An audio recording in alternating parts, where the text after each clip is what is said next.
What's up, Airkewld Army? It's your friend Pete, back again with an update on the 66 Vert. Want to show you what we did that we didn't catch on film in the latest episode of the build. You can check it out here.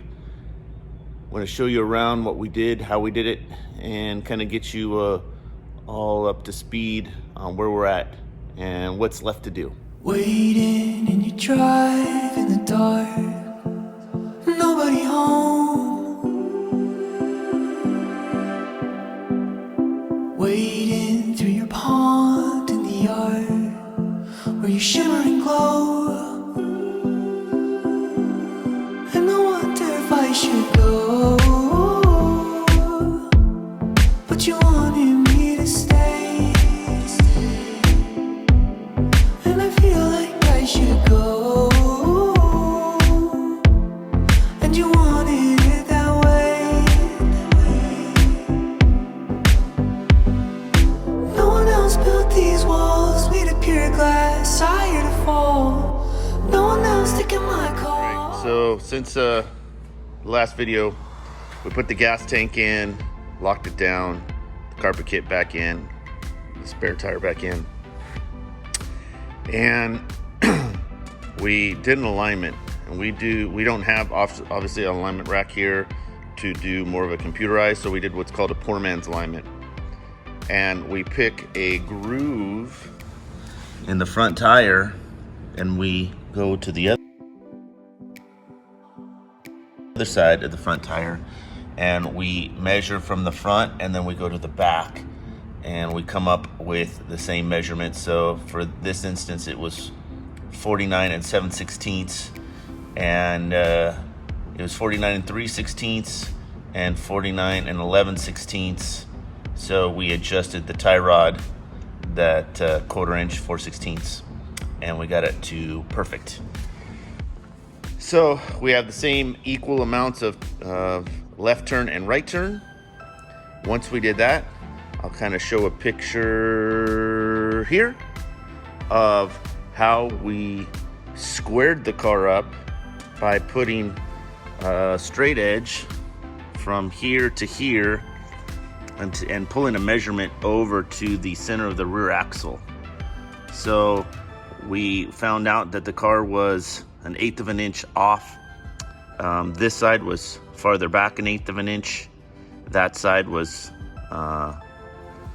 as extended as far as we could, so we couldn't extend that one. So we brought this one back that 1/8 of an inch, and now we have exactly the same amount, which is like 88 and 3/16 from this edge to the center of the axle nut over there.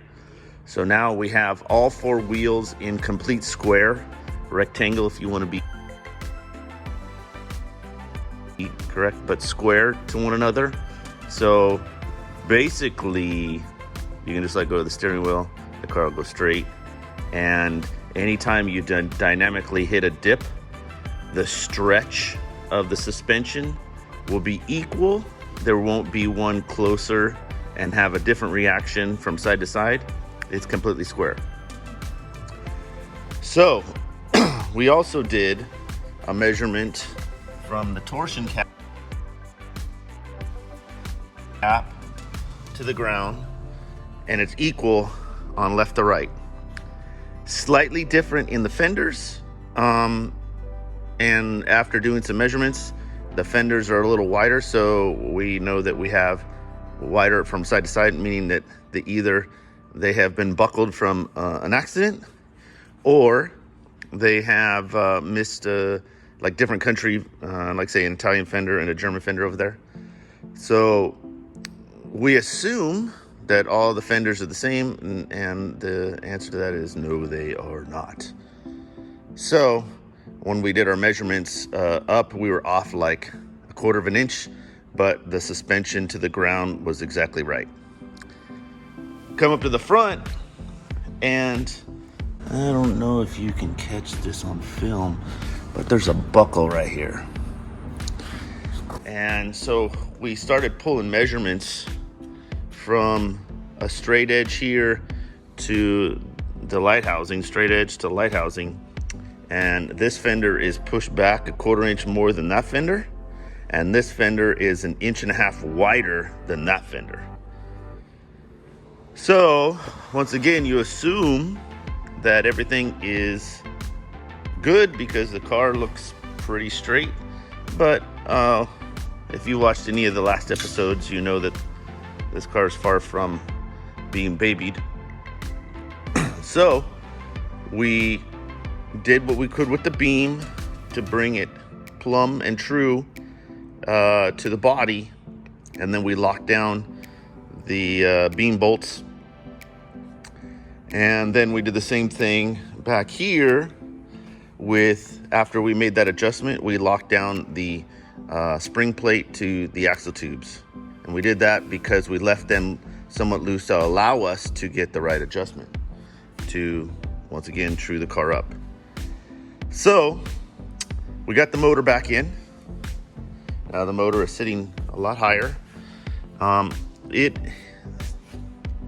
This car needs some help, so we created a list of items that we need to attend to, and the seal is missing all the way around. He has a dog house on the car but no tin, and the tin for the rear tin, or some people call it the front tin, isn't built for the ducting to get it out of the engine bay. So we left it off. It's already going to be grabbing hot air right now, and we gave him a list of, hey, you need to get this tin, you need to get this seal, and these currently are going to nothing. He has no heaters hooked up, he has nothing. So our advice was to put the plugs in it, get rid of that, get the smooth tin, get the seal, and try to seal off the engine bay. And if you remember the last video, the deck lid was way up, so really it wasn't sealed at all anyways. So if we want to control the hot air from coming back into the engine compartment, we need to seal it up, have the right sheet metal and shrouding to make that happen, and might as well force more air over the cylinders when you're not running a heater in this car anyways. Put the plugs in or change the fan housing to non-ducted, and force more air over the cylinders. So that's where we're at with this. We will be fine-tune adjusting the steering wheel once we go on a test drive, and centering the steering wheel back to that, as well as we have to adjust everything to fit. The column either has to go down, column has to go up, or the turn signal assembly has to come up, because it was all cattywampus. Anyways, we got to figure it out, and now we're adjusting it because I can't not do something half. I got to do it right. So, plus we found out the pedal for the accelerator cable only had like a third throttle. So I picked out all the dirt in the accelerator cable pedal assembly in the pin, and we cleaned it all out. And then we found out that he's been running it here in this one and only getting a third throttle, so we moved it up to the higher one here, and now he's getting full throttle. So now I don't know if that's a good thing or bad thing. Don't judge. Yeah. So the next thing we're gonna do with this is we are going to bed the rotors. And that is something that we have to do with bad series brakes and Willwood calipers. We have to bed the rotors. I'll leave a link in the description below to kind of talk about what that means, but the basics: we want the pads and the rotors to marry one another, to kind of go on that first date and kind of, nuzzle one another, and not go in it hot where they have no idea who they are and they just start making babies. We're not talking about this.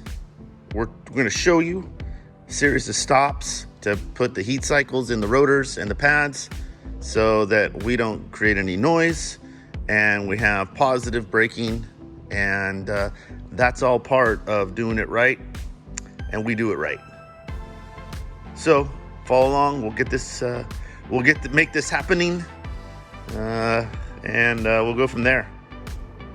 Hey guys, I want to tell you about the promotion we're continuing in 2021, and that's giving away one of these ultimate beams to one of our subscribers who likes and comments on our videos.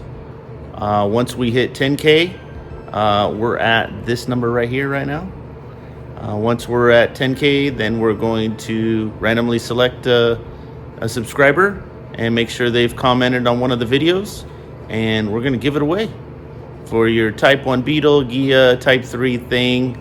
That's what we're going to do, one of those bad boys right there. And you could be it. Make sure you subscribe.